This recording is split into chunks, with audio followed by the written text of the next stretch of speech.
बिस्मिल्लाहिर्रहमानिर्रहीम। दोस्तों अस्सलाम वालेकुम। अल्लाह ताला तुहानू सारिਆਂ ਨੂੰ सेहत और तंदुरुस्ती वाली लंबी जिंदगी देवे, आमीन सुमान। दोस्तों अज पाकिस्तान के मुताबिक पाकिस्तान के हिसाब के मुताबिक अज हज का दिन है।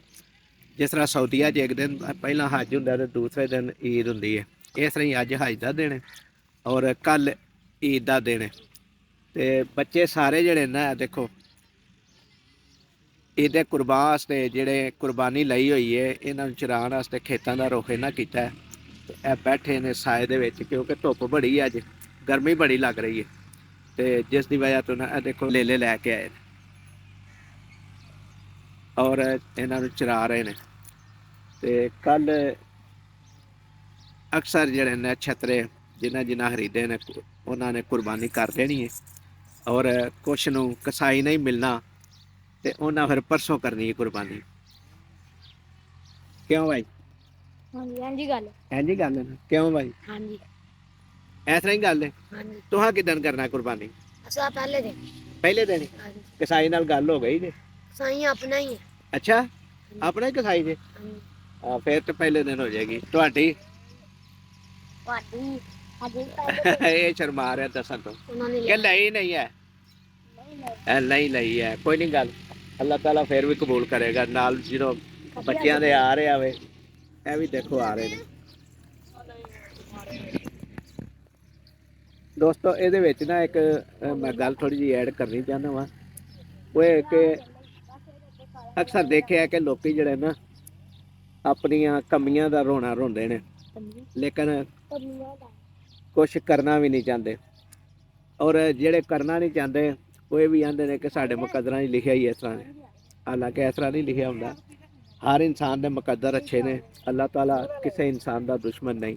ਅੱਲਾਹ ਤਾਲਾ ਨੇ ਹਰ ਇਨਸਾਨ ਨੂੰ ਇੱਕ ਜੈਸਾ ਪੈਦਾ ਕੀਤਾ ਹੈ ਔਰ ਅਗਰ ਕਿਸੇ 'ਚ ਥੋੜ੍ਹੀ ਜਿਹੀ ਕਮੀ ਹੈ ਤੇ ਉਹਦੇ ਆਪਣੀ ਵਜ੍ਹਾ ਤੋਂ ਹੋ ਸਕਦੀ ਹੈ, ਦੁਨੀਆਦਾਰੀ ਦੇ ਹਿਸਾਬ ਨਾਲ। ਕਿਉਂਕਿ ਅੱਲਾਹ ਤਾਲਾ ਹਰ ਇਨਸਾਨ ਦੇ ਨਾਲ 70 ਮਾਵਾਂ ਜਿੰਨਾ ਪਿਆਰ ਕਰਦਾ ਔਰ ਹਰ ਇਨਸਾਨ ਵਾਸਤੇ ਅੱਲਾਹ ਤਾਲਾ ਹੀ ਰਾਜ਼ਿਕ ਓ ਮਾਲਿਕ ਹੈ। ਹਰ ਇਨਸਾਨ ਨੂੰ ਅੱਲਾਹ ਤਾਲਾ ਰਿਜ਼ਕ ਦਿੰਦਾ, ਲੇਕਿਨ ਜਿਹੜੇ ਲੋਕੀ ਹਰ ਵਕਤ ਆਪਣੀ ਤੰਗਦਸਤੀ ਦਾ ਰੋਣਾ ਰੋਂਦੇ ਨੇ, ਉਹਨਾਂ ਦੇ ਵਿੱਚ ਉਹਨਾਂ ਦੀਆਂ ਆਪਣੀਆਂ ਕਮੀਆਂ ਕੁਤਾਈਆਂ ਨੇ। ਉਹਦੀ ਮਿਸਾਲ ਇਸ ਤਰ੍ਹਾਂ ਹੈ ਕਿ ਅਕਸਰ ਵੇਖਿਆ GT ਰੋਡ ਦੇ ਉੱਤੇ ਮਜ਼ਦੂਰ ਸੁਬਾਹ ਆ ਕੇ ਬੈਠੇ ਹੁੰਦੇ ਨੇ ਕਾਫੀ ਤਾਦਾਦ ਵਿੱਚ, ਤੇ ਜਦੋਂ ਘਰੋਂ ਨਿਕਲਦੇ ਨੇ ਤੇ ਘਰ ਵਾਲਿਆਂ ਨੂੰ ਵੀ ਕਹਿੰਦੇ ਨੇ ਕਿ ਦੁਆ ਕਰਿਆ ਜੇ ਕਿ ਅੱਲਾਹ ਤਾਲਾ ਸਾਨੂੰ ਅੱਜ ਰਿਜ਼ਕੇ ਹਲਾਲ ਦੇਵੇ, ਔਰ ਖੁਦ ਵੀ ਦੁਆ ਕਰਦੇ ਨੇ ਕਿ ਅੱਲਾਹ ਤਾਲਾ ਸਾਡੇ ਬੱਚਿਆਂ ਦਾ ਰਿਜ਼ਕ ਅੱਜ ਸਾਡੇ ਵਾਸਤੇ ਪੈਦਾ ਕਰੇ ਔਰ ਅਸੀਂ ਉਹ ਰਿਜ਼ਕ ਕਮਾਉਣ ਵਾਸਤੇ ਜਾ ਰਹੇ ਹਾਂ। ਲੇਕਿਨ ਜਿਸ ਤਰ੍ਹਾਂ ਹੀ ਕੋਲ ਰਿਜ਼ਕ ਆਉਂਦਾ ਹੈ, ਰਿਜ਼ਕ ਕਿਸ ਤਰ੍ਹਾਂ ਆਉਂਦਾ ਹੈ ਕਿ ਜਦੋਂ ਉਹਨਾਂ ਨੂੰ ਕੋਈ ਬੰਦਾ ਮਜ਼ਦੂਰੀ ਵਾਸਤੇ ਲੈਣ ਆਉਂਦਾ ਹੈ ਤੇ ਉਹਦੇ ਨਾਲ ਗੁਫ਼ਤਗੂ, ਉਹਦੇ ਨਾਲ ਗੱਲਬਾਤ ਇਸ ਤਰ੍ਹਾਂ ਦੀ ਕਰਦੇ ਨੇ ਕਿ ਉਹ ਬੰਦਾ ਉਹਨਾਂ ਨੂੰ ਛੱਡ ਕੇ ਟੁਰ ਜਾਂਦਾ। ਇਹਦਾ ਮੈਂ ਮਤਲਬ ਇਹ ਸਮਝਦਾ ਵਾਂ ਕਿ ਜਿਹੜਾ ਬੰਦਾ ਸੁਬਾਹ ਉੱਠ ਕੇ ਰਿਜ਼ਕ ਕਮਾਉਣ ਦੇ ਨੀਅਤ ਦੇ ਨਾਲ ਆਪਣੇ ਅੱਡੇ 'ਤੇ ਜਾਂਦਾ ਹੈ, ਜਿੱਥੇ ਜਾ ਕੇ ਬੈਠਦਾ, ਜਿੱਥੋਂ ਮਜ਼ਦੂਰੀ ਵਾਸਤੇ ਨਿਕਲਦਾ, ਉਦੋਂ ਤੇ ਉਹਦੀ ਨੀਅਤ ਖਾਲਸ ਹੁੰਦੀ ਹੈ ਕਿ ਅੱਲਾਹ ਤਾਲਾ ਮੇਰੇ ਬੱਚਿਆਂ ਦਾ ਰਿਜ਼ਕ ਦੇਵੇ, ਮੇਰਾ ਰਿਜ਼ਕ ਦੇਵੇ ਅੱਲਾਹ ਤਾਲਾ, ਔਰ ਅਸੀਂ ਜਿਹੜਾ ਨਾ ਖੁਸ਼ਹਾਲ ਜ਼ਿੰਦਗੀ ਗੁਜ਼ਾਰੀਏ। ਲੇਕਿਨ ਜਿਸ ਤਰ੍ਹਾਂ ਹੀ ਰਿਜ਼ਕ ਆਉਂਦਾ ਹੈ ਗਾਹਕ ਦੀ ਸ਼ਕਲ ਵਿੱਚ, ਕੋਈ ਲੈਣ ਆਉਂਦਾ ਹੈ ਕਿ ਆ ਚੱਲ ਭਾਈ ਮਜ਼ਦੂਰੀ ਤੈਨੂੰ ਦਿੰਦੇ ਆ, ਤੇ ਉਹ ਉਸ ਵਕਤ ਉਹਦੇ ਕੋਲੋਂ ਉਹ ਪੈਸੇ ਦੀ ਇੰਨੀ ਡਿਮਾਂਡ ਜਾਂ ਮਜ਼ਦੂਰੀ ਦੀ ਇੰਨੀ ਡਿਮਾਂਡ ਕਰਦਾ ਕਿ ਉਹ ਬੰਦਾ ਛੱਡ ਕੇ ਚਲਾ ਜਾਂਦਾ। ਔਰ ਇਹਦਾ ਮਤਲਬ ਮੈਂ ਇਹ ਸਮਝਦਾ ਵਾਂ ਕਿ ਆਂਦਾ ਨਹੀਂ ਸਾਨੂੰ ਨਹੀਂ ਮਜ਼ਦੂਰੀ ਚਾਹੀਦੀ, ਕਿਉਂਕਿ ਅਗਰ ਡਿਮਾਂਡ ਜ਼ਿਆਦਾ ਨਾ ਕਰੇ, ਪੂਰੀ ਡਿਮਾਂਡ ਕਰੇ, ਪੂਰੀ ਜੋ ਮਜ਼ਦੂਰੀ ਚੱਲਦੀ ਹੈ ਉਹਦੀ ਕਰੇ, ਤੇ ਕੋਈ ਬੰਦਾ ਉਹਨੂੰ ਛੱਡ ਕੇ ਨਾ ਜਾਏ ਔਰ ਉਹਨੂੰ ਉਹਦਾ ਰਿਜ਼ਕ ਮਿਲੇ। ਦੇਖੋ ਰਿਜ਼ਕ ਲਿਖਿਆ ਨਾ ਅੱਲਾਹ ਤਾਲਾ ਨੇ ਉਹਦੇ ਮੁਕੱਦਰਾਂ 'ਚ, ਤੇ ਉਹਦੇ ਕੋਲ ਕੋਈ ਚੱਲ ਕੇ ਆਇਆ ਤੇ ਉਹਨੂੰ ਹਾਸਲ ਕਰਨਾ ਤੇ ਇਨਸਾਨ ਨੇ ਆਪ ਹੀ ਹੈ ਨਾ, ਮਿਹਨਤ ਨਾਲ ਔਰ ਕੋਸ਼ਿਸ਼ ਦੇ ਨਾਲ।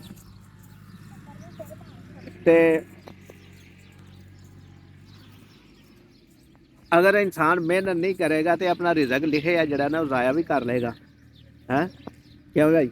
ਹਾਂਜੀ ਤੇ ਜੇ ਉਹ ਮਿਹਨਤ ਕਰੇਗਾ ਤੇ ਉਹਦੇ ਮੁਕੱਦਰਾਂ ਦਾ ਰਿਜ਼ਕ ਲਿਖਿਆ ਜਿਹੜਾ ਉਹਨੂੰ ਹਾਸਲ ਹੋ ਜਾਏਗਾ। ਇਸ ਤਰ੍ਹਾਂ ਹੀ ਇੱਕ ਹੋਰ ਮੇਰੇ ਜ਼ਿਹਨ 'ਚ ਗੱਲ ਆਈ ਹੈ ਕਿ ਇੱਕ ਦੋਸਤ ਹੈ ਤੇ ਉਹਨੂੰ ਮੈਂ ਦੇਖਿਆ ਤੇ ਉਹ ਆਂਦਾ ਯਾਰ ਬੜੇ ਹਾਲਾਤ ਖਰਾਬ ਨੇ, ਬੜੇ ਮਸਲੇ ਮਸਾਇਲ ਬਣੇ ਨੇ, ਤੇ ਜਦੋਂ ਉਸ ਨੂੰ ਵੀ ਕੰਮ ਦੱਸਿਆ ਗਿਆ ਨਾ ਤੇ ਉਹਨੇ ਆਖਿਆ ਮੈਂ ਨਹੀਂ ਕਰਨਾ। ਹੁਣ ਇੱਥੇ ਦੱਸੋ, ਇੱਥੇ ਰੱਬ ਨੇ ਤੇ ਉਹਦੇ ਵਾਸਤੇ ਰਿਜ਼ਕ ਵੀ ਰੱਖਿਆ, ਸਾਰਾ ਕੁਝ ਕੀਤਾ, ਲੇਕਿਨ ਇਨਕਾਰੀ ਕਿਹਨੇ ਕੀਤੀ ਹੈ? ਉਸ ਇਨਸਾਨ ਨੇ ਖੁਦ ਹੀ ਇਨਕਾਰੀ ਕਰ ਗਿਆ।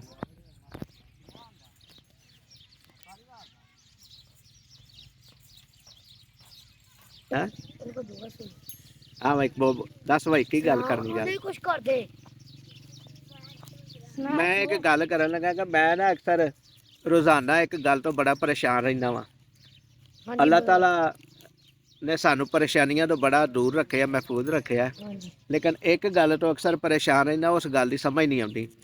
ਉਹ ਗੱਲ ਕੀ ਹੋ ਸਕਦੀ ਹੈ? ਤੁਸੀਂ ਦੱਸੋ ਹਾਂ, ਕਿ ਜਿਹਦੀ ਵਜ੍ਹਾ ਤੋਂ ਪਰੇਸ਼ਾਨ ਰਹਿੰਦੇ ਹਾਂ। ਨਹੀਂ ਸਮਝ ਆਈ? ਮੈਂ ਦੱਸ ਦਿੰਦਾ। ਸਵੇਰੇ ਪਰੇਸ਼ਾਨੀ ਸ਼ੁਰੂ ਹੁੰਦੀ ਉਹ ਵਾਲੀ, ਤੇ ਸ਼ਾਮ ਹੋ ਜਾਂਦੀ ਹੈ ਤੇ ਪਰੇਸ਼ਾਨੀ ਨਹੀਂ ਮੁੱਕਦੀ। ਉਹ ਕਿਹੜੀ ਪਰੇਸ਼ਾਨੀ ਹੈ? ਰੋਜ਼ ਨਹੀਂ ਸਮਝ ਆਉਂਦੀ ਕਿ ਅੱਜ ਪਕਾ ਕੇ ਕੀ ਖਾਣਾ। ਹਾਂਜੀ, ਕੜੀ ਚਾਵਲ। ਇਹ ਤੇ ਤੂੰ ਹੁਣ ਦੱਸਿਆ ਨਾ, ਲੇਕਿਨ ਇਹ ਸਵੇਰ ਦੀ ਸਾਨੂੰ ਤੇ ਨਹੀਂ ਨਾ ਸਮਝ ਆਈ ਕਿ ਕੀ ਪਕਾ ਕੇ ਖਾਣਾ। ਇਹ ਪਰੇਸ਼ਾਨੀ ਨਹੀਂ ਮੁੱਕਦੀ ਰੋਜ਼ ਦੀ। ਹੁਣ ਬੰਦਾ ਕੀ ਕਰੇ ਤੇ ਕੀ ਨਾ ਕਰੇ। ਹਾਂ ਚਾਚੂ, ਇਹਨਾਂ ਨੂੰ ਤੁਸੀਂ ਆਖਿਆ ਆਪਣਾ ਪਕੌੜੇ ਸਾਨੂੰ ਦੇ ਦੇ, ਪਕੌੜੇ ਨਹੀਂ ਦਿੰਦੇ ਆ। ਕੀ ਨਹੀਂ ਦਿੰਦੇ? ਪਕੌੜੇ ਇਹਨਾਂ ਨੂੰ ਆਖਿਆ ਸਾਨੂੰ ਦੇ ਦਿਓ, ਆਪਣੇ ਲੈ ਲੈ। ਇਹਨਾਂ ਪਕੌੜੇ ਕੱਢੇ ਨੇ? ਹਾਂ, ਕੱਢੇ ਨੇ ਪਕੌੜੇ। ਕੱਢਣੇ ਤੇ ਆ ਨਾ ਕੀ ਪਕੌੜੇ? ਪਕੌੜੇ ਜਾ ਇਹ ਪਕੌੜੇ ਉਹ ਤੇ ਕੱਲ ਜਦੋਂ ਲਾਲ ਹੋਏਗਾ ਉਦੋਂ ਕੱਢਣਗੇ ਨਾ ਪਕੌੜੇ। ਗੋਸ਼ੇ ਤਾਲੇ ਨਾਲ ਹੋਣਗੇ ਨਾ, ਮਜ਼ਾ ਆਏਗਾ ਫਿਰ ਖਾਣ ਦਾ ਪਕੌੜਿਆਂ ਦੇ। ਜਾ ਅੱਛਾ ਠੀਕ ਹੈ। ਲਓ ਜੀ, ਇਹ ਤੇ ਪਹਿਲੇ ਵੀ ਗਿਲੇ ਸ਼ੁਰੂ ਹੋ ਗਏ ਨੇ, ਅਜੇ ਕੁਰਬਾਨੀ ਹੋਈ ਨਹੀਂ। ਮੈਂ ਗੋਸ਼ੇ ਨਾ ਦਿੱਤਾ ਨਾ, ਜਾਨਵਰ ਹੀ ਮੈਂ ਚੁੱਕ ਕੇ ਲੈ ਜਾਣਾ ਜਰਾ ਨੂੰ। ਅੱਛਾ, ਜਾ ਜਾਨਵਰ ਪਹਿਲੋਂ ਲੈ ਜਾਣੇ ਤੇ ਗੋਸ਼ਤ ਬਾਅਦ ਮਿਲਣਾ ਤੈਨੂੰ? ਗੋਸ਼ਾ ਨਾ ਦਿੱਤਾ ਤਾਂ ਜਾਨਵਰ ਚੁੱਕ ਕੇ ਲੈ ਜਾਣਾ ਇਹਨਾਂ ਦਾ। ਅੱਛਾ, ਨਹੀਂ ਤੇ ਗੋਸ਼ੇ ਤੇ ਕੱਲ ਇਹ ਨਾ ਕਰਨਾ। ਜੇ ਕੱਲ ਨਾ ਦਿੱਤਾ ਤਾਂ ਜਰਾ ਨੂੰ ਚੁੱਕ ਕੇ ਲੈ ਜਾਏਗਾ। ਅੱਜ ਪੁੱਛ ਲਾਂਗਾ ਨਾ ਜਾਂਦਿਆਂ, ਨਾ ਗੋਸ਼ੇ ਦੇਣਾ ਕਿ ਨਹੀਂ। ਨਾ ਦਿੱਤਾ ਤਾਂ ਰਾਤ ਨੂੰ ਚੁੱਕ ਕੇ ਲੈ ਜਾਣਾ ਗੋਸ਼ੇ ਤੇ। ਹਾਂ ਲੈ ਭਾਈ, ਹੁਸ਼ਿਆਰ ਰਹੀ ਤੇ ਹੁਸ਼ਿਆਰ ਬਾਸ਼ ਰਹੀ ਰਾਤੀ। ਹੈਂ, ਰਾਤੀ ਮੈਂ ਚੁੱਕ ਕੇ ਲੈ ਜਾਣਾ ਜੀ। ਨਹੀਂ ਸੋਚਿਆ ਵੀ ਜੇ ਕਿ ਨਹੀਂ ਇਹਨੂੰ ਗੋਸ਼ਤ ਦੇਣਾ ਕਿ ਨਹੀਂ। ਆ ਵੇਖੋ ਜੀ ਲੇਲਾ ਜਿਹੜਾ ਨਾ ਸਾਨੂੰ, ਆ ਵੇਖੋ ਤੰਗ ਕਰਨ ਲੱਗਾ ਹੁਣ ਥੋੜਾ ਜਿਹਾ। ਹੈਂ, ਓਏ ਹੋਏ ਹੋਏ, ਉਹਨੂੰ ਜਿਹੜਾ ਨਾ ਗੁੱਸਾ ਆ ਗਿਆ ਜਿਹੜੀਆਂ ਗੱਲਾਂ ਦਾ, ਲੇਲੇ ਨੂੰ, ਛਤਰੇ ਨੂੰ ਨਾ ਗੁੱਸਾ ਆ ਗਿਆ। ਓਏ ਹੋਏ। ਦੋਸਤੋ, ਅੱਜ ਲਈ ਇੰਨਾ ਹੀ। ਅੱਲਾਹ ਤਾਲਾ ਤੁਹਾਨੂੰ ਸਾਰਿਆਂ ਨੂੰ ਸਿਹਤ ਤੰਦਰੁਸਤੀ ਵਾਲੀ ਲੰਬੀ ਜ਼ਿੰਦਗੀ ਦੇਵੇ। ਜਿਉਂਦੇ ਰਹੋ, ਵਸਦੇ ਰਹੋ। ਆਪਣੇ ਪਿਆਰਿਆਂ ਦਾ ਬਹੁਤ ਸਾਰਾ ਖਿਆਲ ਰੱਖਿਆ ਜੀ। ਅੱਲਾ ਨਿਗਹਿਬਾਨ।